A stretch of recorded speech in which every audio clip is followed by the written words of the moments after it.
우리 사도행전 12번째 시간입니다. 5장 17절서부터 42절까지 해서 5장을 다 오늘 함께 봅니다. 함께 나오신 말씀은 장벽을 넘어서.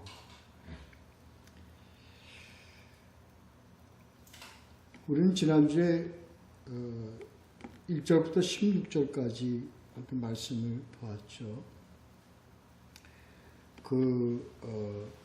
교회가 늘 은혜만 충만하게 있다고 생각하면 우리가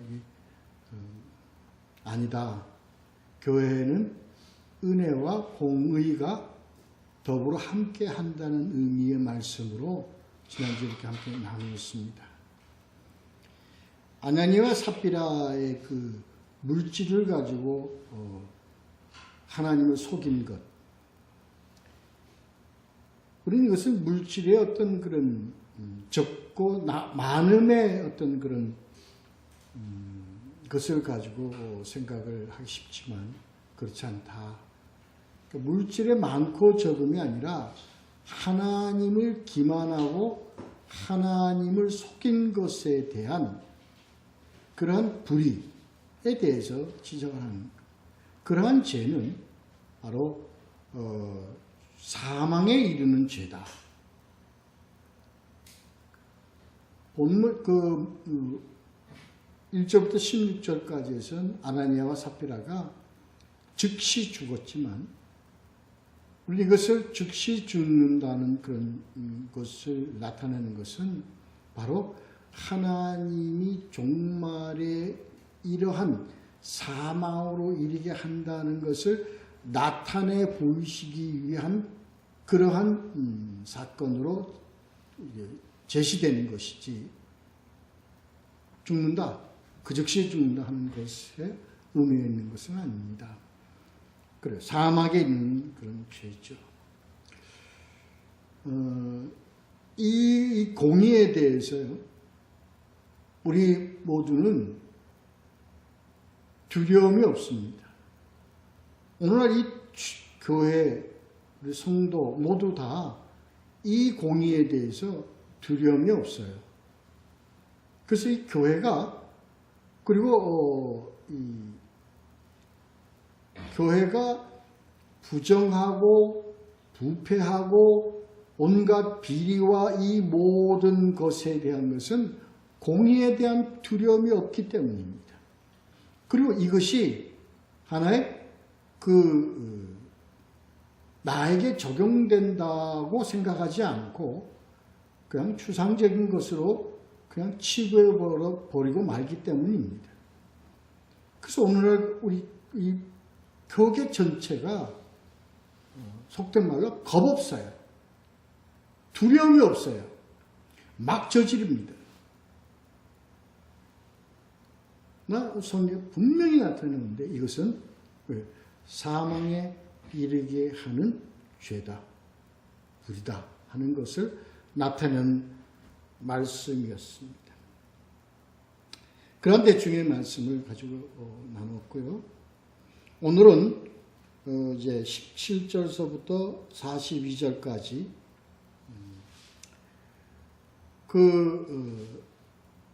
은혜가 충만하고 공의와 은혜가 공유해 가는 교회에서는요, 참 많은 표적과 기사가 따릅니다. 이것은 우리 지난주에 이렇게 나눴듯이 복음의 그런 역사, 복음의 능력으로 인해서 나타나는 것이다라는 것을 우리가 다 함께 나눴죠. 근데 오늘 이 본문의 말씀에서는 장벽이 있다. 이 장벽은 오늘날에도 이 교회와 우리 교계가 이 복음의 기사와 이적과 표적을 이루어 나아가는 데 있어서 장벽이다. 그런 내용의 말씀이 그 내용으로 오늘 말씀이 이제 진행됩니다. 자, 먼저 17절서부터 26절까지 보도록 하겠습니다. 대제사장과 그와 함께 있는 사람 즉 사두개인의 당파가 다 마음에 시기가 가득하여 일어나서 사도들을 잡아다가 옥에 가두었더니 주의 사자가 밤에 옥문을 열고 끌어내어 이르되 가서 성전에 서서 이 생명의 말씀을 다 백성에게 말하라 하매 그들이 듣고 새벽에 성전에 들어가서 가르치더니 대제사장과 그와 함께 있는 사람들이 와서 공회와 이스라엘 족속의 원로들을 다 모으고 사람을 옥에 보내어 사도들을 잡아오러 하니 부하들이 가서 옥에서 사도들을 보지 못하고 돌아와 이르되 우리가 보니 옥은 든든하게 잠기고 지키는 자들이 문에 서 있으되 문을 열고 본즉 그 안에는 한 사람도 없더이다 하니 성전 맡은 자와 제사장들이 이 말을 듣고 의혹하여 이 일이 어찌 될까 하더니 사람이 와서 알리되 보소서 옥에 가두었던 사람들이 성전에 서서 백성을 가르치더이다 하니 성전 맡은 자가 부하들과 같이 가서 그들을 잡아왔으나 강제로 못함은 백성들이 돌로 칠까 두려워함이더라. 여기까지 먼저 보도록 하겠습니다.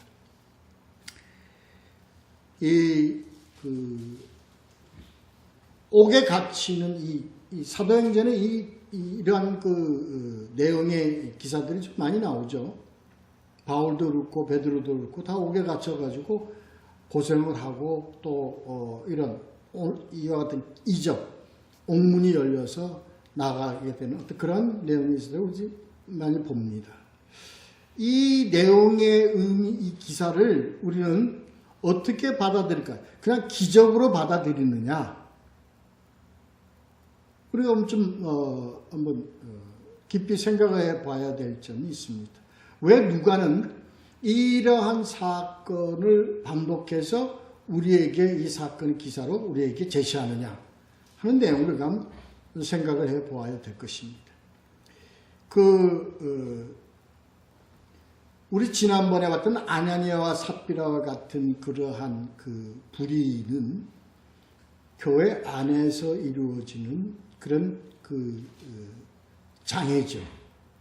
그런 복음 전파의 어떤 그런 대적되는 그런 내용이었습니다. 오늘 보는 옥문에 대한 것은 외적인 내용입니다. 교회 밖에서 이루어지는 방해입니다. 그게 뭐냐? 어떻게 해서 이 옥문에 갇혀서, 그러니까 이것은 사도들이 옥문에 갇힌 것은 바로 교회가 옥문에 갇혔다는 겁니다. 옥문에 갇혔다는 것은 제약을 받는다는 겁니다. 마음대로 활동을 못하게 하는 거죠. 그래서 교회가 하고자 하는 일들에 대한 그런 장애, 방해, 이런 의미로서의 감옥, 이걸 우리가 생각을 해야 됩니다. 그게 바로 뭐냐? 그리고 원인은 뭐냐? 그것은, 감옥은 우리에게 오늘 무엇을 의미하느냐 하는 것을 생각을 해봐야 합니다. 첫째, 원인은 뭐냐? 1절에 나와 있듯이 원인은 다 시기가 가득하여 이겁니다.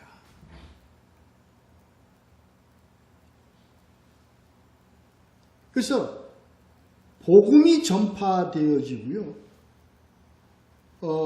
예수가 전하여지는 것에 대한 시기입니다. 특히 복음은 뭐죠? 십자가와 부활입니다. 여기에 나와 있죠. 십자가는 누가 싫어합니까? 바리새인과 서기관들이 싫어합니다. 그들이 부인합니다. 왜요? 율법의 무력화 때문에 그렇습니다. 그들은 시작과 끝을 율법으로 생각합니다. 기독교는 그렇지가 않죠. 율법으로 시작해서 무엇로 가죠? 연결되어 있죠? 복음으로 연결되어집니다. 그래서 시기를 하는 겁니다. 그래서 그들은 그래서 대제사장과 이 모든 것들은요, 왜 이렇게 지금 이들을 감옥에 가두었어요? 그들이 복음을 전하고요, 병자들을 일으키고요, 온갖 역사가 나타나니까 그들이 못 견디는 겁니다. 복음으로 그것이 이루어지는 거니까 그들이 못 견디는 거예요. 시기가 가득하여. 또 사두개인들은요, 그들은 부활의 진리에 대해서는 아주 두드러기가 나게끔 그들은 싫습니다. 그들은 부활이 없다고 하는 자들입니다. 그러니까 부활이 증거되어지니까 그래서 그들을 가둡니다. 오늘날이요, 이성 합리주의, 세상은 이런 복음으로 인해서 사람의 생명이 이루어지는 것에 대해서 세상의 조리와 부합되지 않는 것에 대해서 세상은 시기합니다. 세상은 질투합니다. 가난한 자가 편안하게 살고요, 권력이 없는 자가 권세 있게 사는 것에 대해서 세상은 싫어합니다. 시기합니다. 세상은 돈으로 해결되어지는 것이 세상이죠. 복음은 그렇지 않습니다.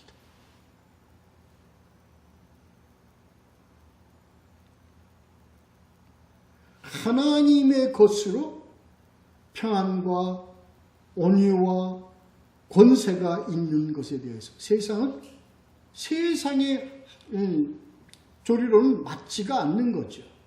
그래서 시기합니다. 세상 사람들은 이 세상 밖의 것에 대해서,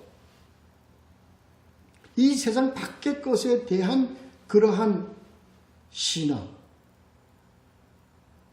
싫어합니다.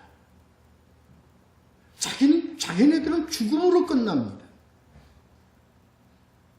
그렇죠. 그렇지 끝나지 않는 종교들도 많죠. 그러나 기독교의 이 부활신앙은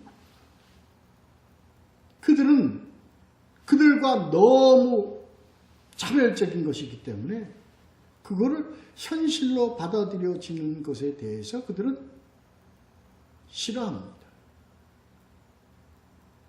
그래서 그들을 세상이라는 카테고리 안에 복음을 가두어 버립니다.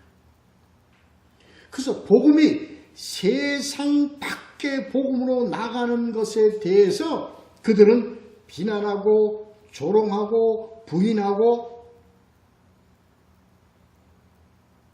그래서 우리는 그것을 감옥이라고 합니다.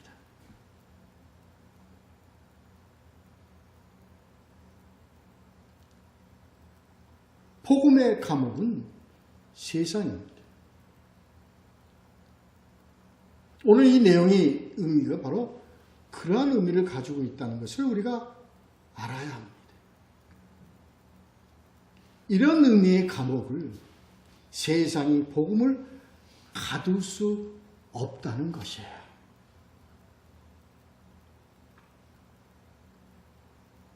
그래서 주의 사자가 밤에 옥문을 열어 끌어내, 너무 멋진 장면입니다. 복음을 알고 이 복음의 능력은 세상의 옥문을 열어 젖혀버립니다.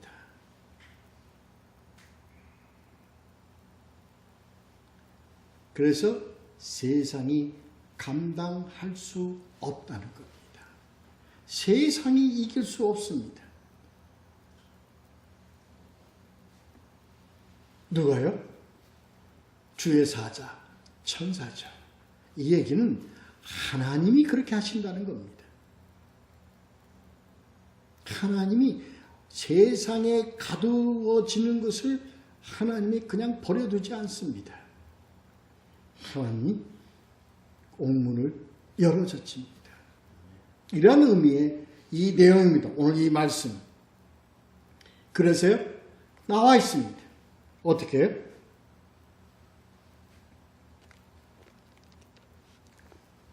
옥문에서 끌어낼 뿐만 아니야. 끌어내서 다시 사도들이 할 수 있도록 이르러 다시 명령합니다. 어떤 명령이에요?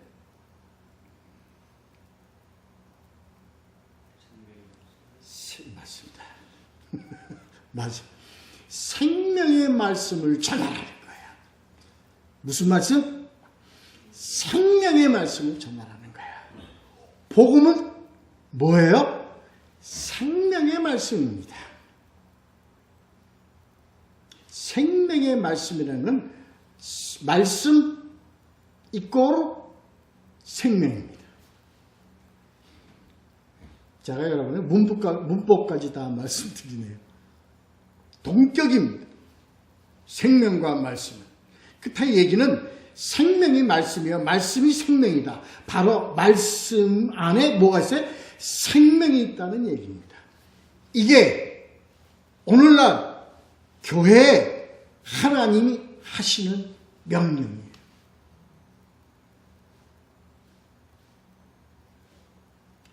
생명의 말씀을 전하는 이 말씀은 세상이 감당할 수 없이 하나님이 세상을 풀어젖히고 복음의 생명의 복음을 전할 수 있도록 인도하시는 것이라는 것을 이 말씀에서 우리에게 증거하고 있는 것이죠.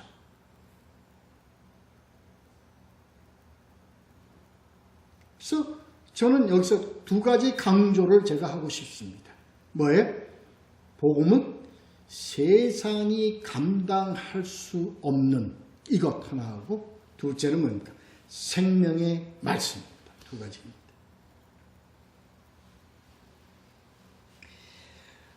종교개혁이 일어났어요. 마틴 루터, 스윙글러, 칼빈 이 모든 자들을 통해서 종교개혁이 일어나서 캐톨릭은 비상이 걸립니다. 이러다가는 개신교에 기독교에 왜? 자기네들이 묻혀버리겠다 하는 경각심이 일어납니다. 그래서 일어난 운동이 무슨 운동이냐? 기독교 말살 정책입니다. 제슈이트, 예수교, 로열라 신부를 중심으로 한 예수회에서 이 기독교 말살 정책으로 이 기독교를 무너뜨리려고 장기간 계획을 세우고 그렇게 그들이 진행을 합니다. 그러나 그들은 개신교, 기독교를 그들이 박해하고 억압을 할 수 있었지만 그들을 감옥 속에 가두어둘 수가 없었습니다. 아니요.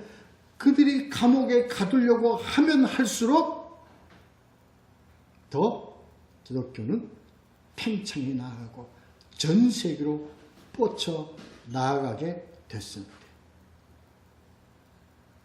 우리는 그것을 잘 알아야 됩니다. 나아가세요. 기독교를 온갖 모든 우리가 알고 있는 기독교 역사를 통해서 우리가 알고 있는 박해, 순교 이러한 것을 통해서 기독교를 다 억압하려고 했고 기독교가 퍼지는 걸 막으려고 했습니다. 막지 못했습니다. 그래서 오늘 전 세계에 기독교가 퍼지고 기독교가 굳건하게 가게 된 그런 계기가 됐죠. 오늘날은 이 박해가 끝났나요? 이러한 것이 끝났나요? 아닙니다. 오늘날도 우리 기독교가 기독교를 박해하고 기독교를 방해하려는 그런 세상 감옥이 지금도 우리 기독교를 가두려고 하고 있습니다. 다만 그들은 전략만 다시 한 뿐이죠. 어떻게 해요? 이제 기독교를 미혹시켜서 기독교 진리가 아니라고 미혹시키므로 세상의 실험, 세상의 어떤 그런 이치, 논리로 기독교를 무력화시키려고 하는, 가둬두려고 하고 있습니다. 불행히도요, 이 그들의 전략에 기독교들이 다 함몰되어져 가고 있다는 불행한 사태를 우리는 알고 있어야 합니다. 참 무력해졌습니다. 오히려 순교와 박해가 일어날 때는 더 그 기독교의 힘이, 복음의 힘이 솟아올라 왔는데요. 요즘은 합리주의와 이성주의와 이러한 것으로 인해서 기독교를 무력화하는 데는 참 무력하게 넘어져 버리고 쓰러져 버리고 마는 현상을 우리가 많이 보고 있습니다. 그래서 오늘날 세계의 기독교는 너무나 무력해지고 있습니다. 이 내용의, 이 복음 내용을 봐서요, 우리는 그것은 어떤 의미냐? 바로 두 번째, 생명의 말씀의 원인이 있습니다. 그래서 이렇게 복음을 무력화시키니까 전하는 일이, 이제는 복음은 마음대로 전하는데 복음에 힘이 없어요. 힘이 없는 다음에 복음이 생명의 말씀이 아니라 이 얘기입니다. 복음 말씀에 생명이 없이 전해지기 때문에 무력화되고 있다는 거예요. 하여튼 이 초대교회 이 사건을 통해서 그들은 생명의 말씀을 전했기 때문에 어떠한 것도 그들을 감옥에 가둘 수가 없고요. 그들을 제한시킬 수가 없고 그들을 방해할 수가 없었습니다. 생명의 말씀을 다 백성에게 말하라 하니 새벽 성전에 들어가서 가르치더니 지금도 우리가 기독교가 힘있게 갈 수 있는 길은요, 뭐예요? 생명의 말씀을 전하는 것입니다. 요즘 유튜브를 통해서 많은 목회자들이 이 자기가 전한 말씀을 올리고 합니다. 고무적인 얘기는 이러한 많은 그 목회자들 올리는 유튜브에서 정말 그렇게 알려지지 않은 목회자들이 말씀에 힘이 있고 말씀에 생명 있는 말씀을 전하기 위해서 잘 애쓰는 것을 저는 봅니다. 정말 고무적인 얘기고요. 그래서 희망이 있다. 우리에겐 희망이 있다. 아니요. 큰 교회 목회자들이 아닙니다.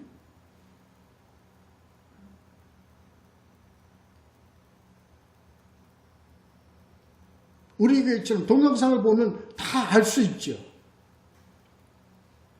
성도들이 그리 많지 않은 교회 목회자들이 복음을 정말 복음으로, 말씀 중심으로 복음을 전하는 거 볼 때 많은 걸 느낍니다. 희망이 있다. 이러한 목회자들이 우리 교회를 비롯해서 이러한 목회자들이 복음을 바로 전하는 생명의 말씀을 전하게 되면 세상이 감당할 수 없습니다.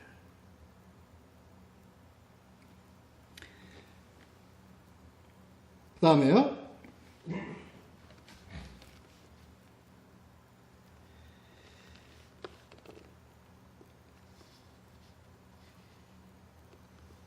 (27절부터 32절까지) 있습니다.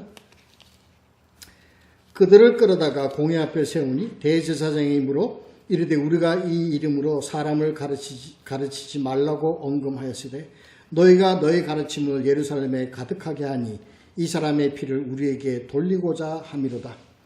베드로와 사도들이 대답하여 이르되 사람보다 하나님께 순종하는 것이 마땅하니라. 너희가 나무에 달아 죽인 예수를 우리 조상의 하나님이 살리시고 이스라엘에게 회개함과 제사함을 주시려고 그를 오른손으로 높이사 임금과 구주로 삼으셨느니라. 우리는 이 일의 증인이요 하나님이 자기에게 순종하는 사람들에게 주신 성령도 그러하니라 하더라. 이 내용 말씀은 이미 베드로와 요한이 그 앞에 그 설교를 통해서 그 전한 말씀의 내용을 다시 반복하는 그런 내용입니다.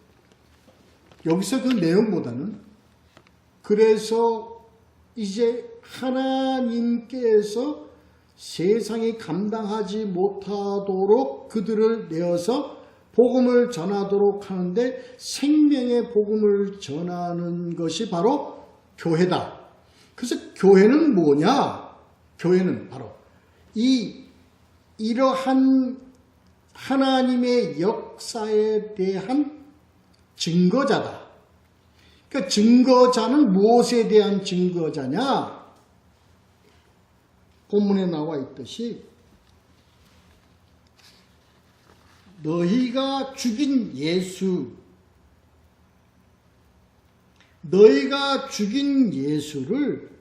하나님이 살리시고 이겁니다. 다시 말해서 뭐야? 십자가와 부활이다.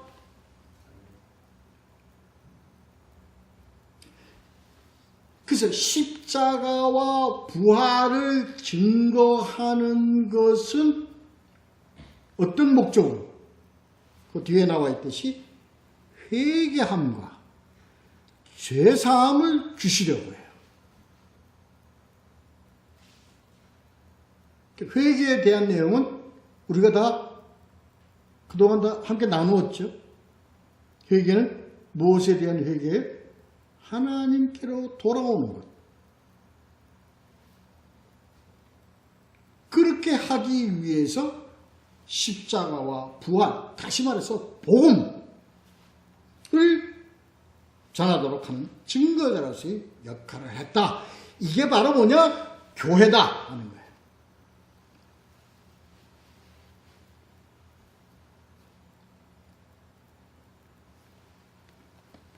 본문에서 28절에서 보면요.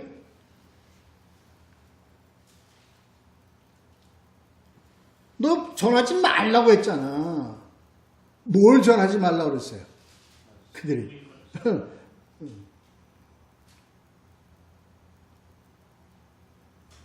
복음을 전하지 말라고 했는데 무슨 뭐로? 이 이름으로. 복음을 전하지 말라고 하는 게 뭐로? 이 이름으로. 예수 그리스도의 이름으로 이 복음을 전하지 말라고 했다.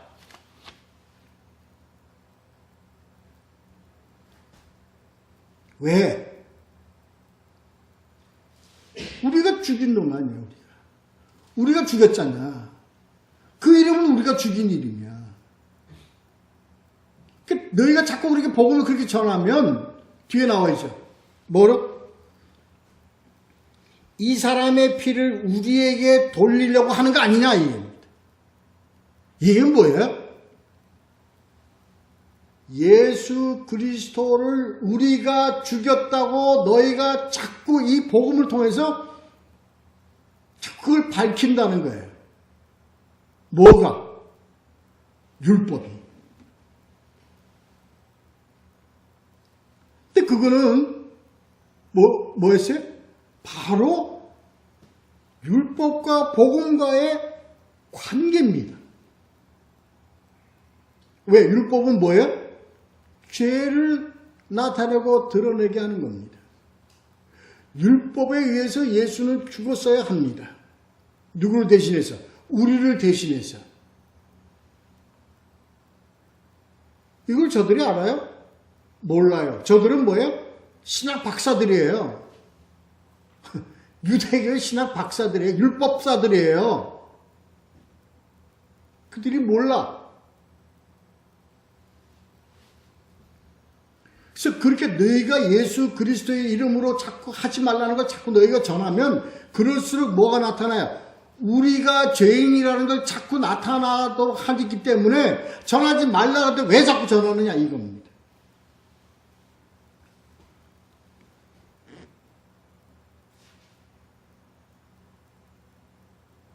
뒤에 나오죠. 사도들이 29절에. 그게 뭐예요? 하나님께 순종하는 것이다.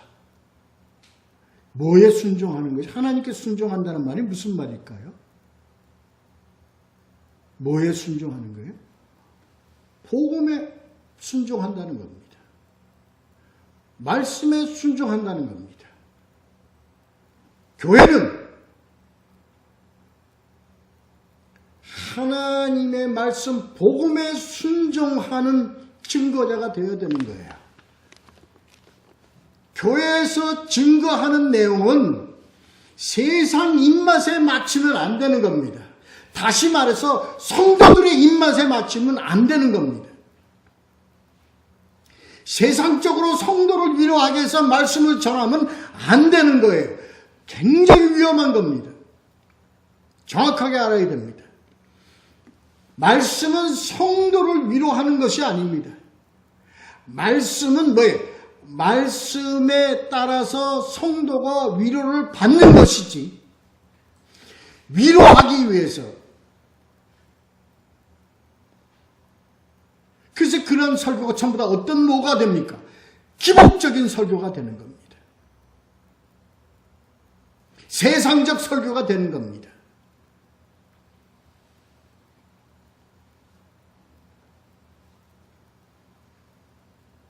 이 내용을 잘 알아야 됩니다. 교회는 바로 이러한 증거자가 되어야 되는 거예요. 복음에 순종하는 그러한 증거자가 되어야 되는 겁니다. 이것이 바로 교회의 사명과 역할입니다.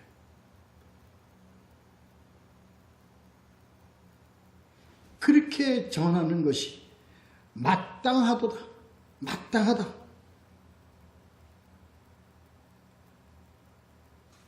이 일에 누구도 그러하니라? 교회도 그러하니라. 또 누가 그러하니라? 성령도 그러하니라.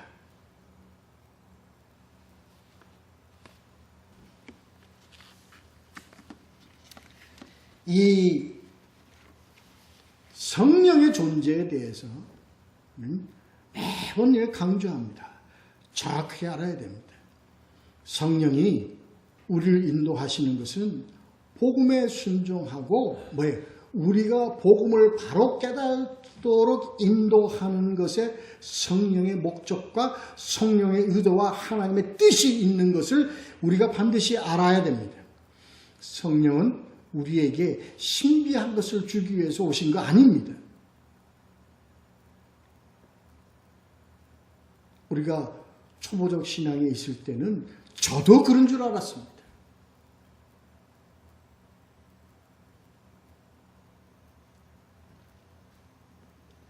성령의 능력은요, 다른 어떤 능력을 나타내는 게 아닙니다. 성령의 능력은 복음의 능력을 얘기하는 겁니다.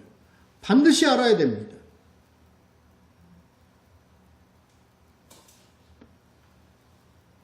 그래서 복음 자체의 능력이기 때문에, 말씀 자체의 능력이기 때문에 복음을 순종하는 말씀으로 전하여지면 그 말씀은 우리 사람을 살리는 복음이 되는 거예요. 일으키는 복음이 되는 거예요. 그것이 위로입니다.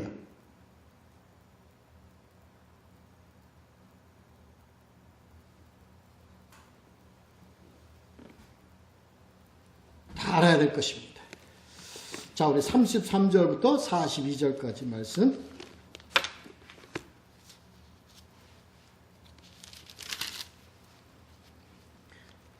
그들이 듣고 크게 노하여 사도를 없이 하고자 할세.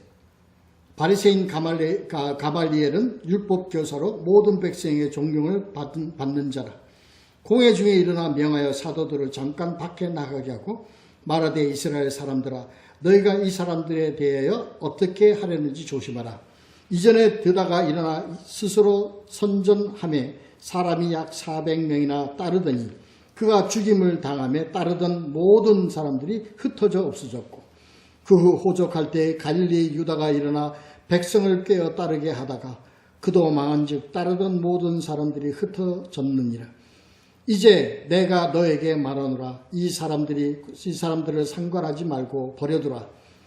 이 세상과 이 소행이 사람으로부터 났으면 무너질 것이요 만일 하나님께로부터 났으면 너희가 그들을 무너뜨릴 수 없겠고 도리어 하나님을 대적하는 자가 될까 하노라 하니 그들이 옳게 여겨 사도들을 불러들여 채찍질하며 예수의 이름으로 말하는 것을 금하여 놓으니 사도들은 그 이름을 위하여 능력받는 일에 합당한 자로 여기심을 기뻐하면서 공회 앞을 떠나니라. 그들이 날마다 성전에 있든지 집에 있든지 예수는 그리스도라 가르치기와 전도하기를 그치지 아니하니라. 여러분 여기서 가말리엘에 대해서 우리 들어본 적이 있죠. 바로 바울이 이 가말리엘 밑에서 공부하던 그런 율법에 대해서 경지에 도달한 그런 자입니다. 오늘날로 말하면 아주 그냥 무슨 교수? 수석 교수라고 해야 되나? 명예교수. 율법 대학원 명예교수. 이 정도로 보면 될 것 같습니다. 그래서 누구나 이 사람 밑에서 율법을 공부하는 것을 아주 하나의 스펙으로 삼고 그래서 바울도 내가 율법에 대하여는 가말리엘에게서 내가 배운 자다. 율법에 대해서 나에게 말하지 말라 할 정도로 율법의 경지에 도달한 자입니다. 여기 이 내용은 전체죠. 율법이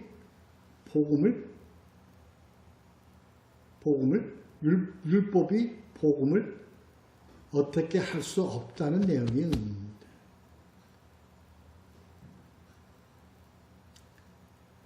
율법의 한계입니다.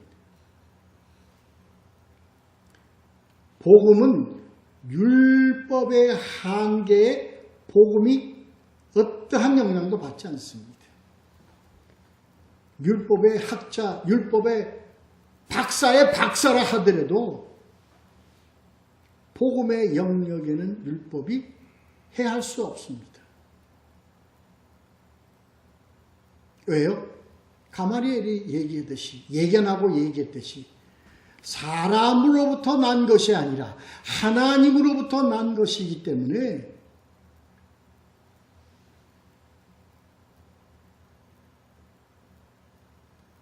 드다와 유다의 이 사건들은 다 이단 사건들이라고 합니다. 오늘날도 마찬가지죠. 많은 이단들은요, 뭐예요? 이단 우두머리가 죽은, 그걸로 미약해져 버리고, 그들은 발버둥 치지만, 그냥 사그러져 버리고 맙니다. 다 그렇지 않습니까? 문선명이 그랬어요. 박대선이가 그랬어요. 신앙촌.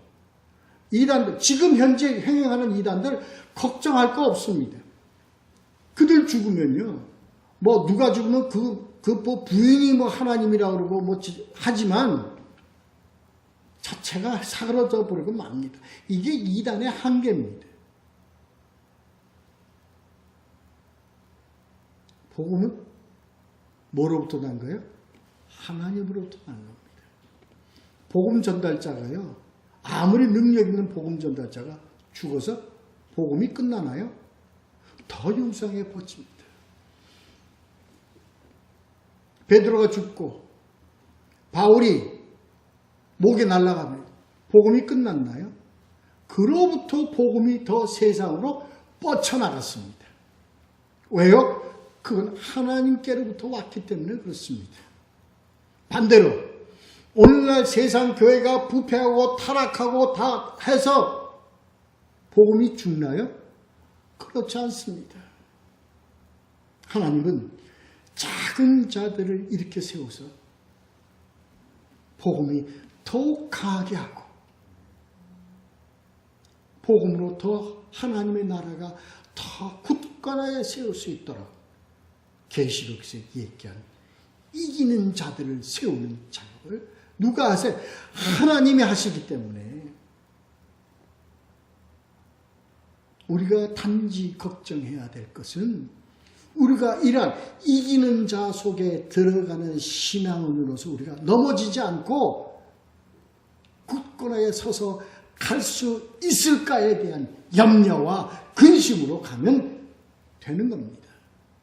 다른 걱정, 외적인 환경으로 세상이 복음을 덮어버리고 옥에 가둘 수 있나요? 그렇지 않습니다. 왜요? 기독교는 바로 무슨 신앙이에요? 부활 신앙입니다. 죽어도 살아요. 죽여도 사는 게 기독교입니다.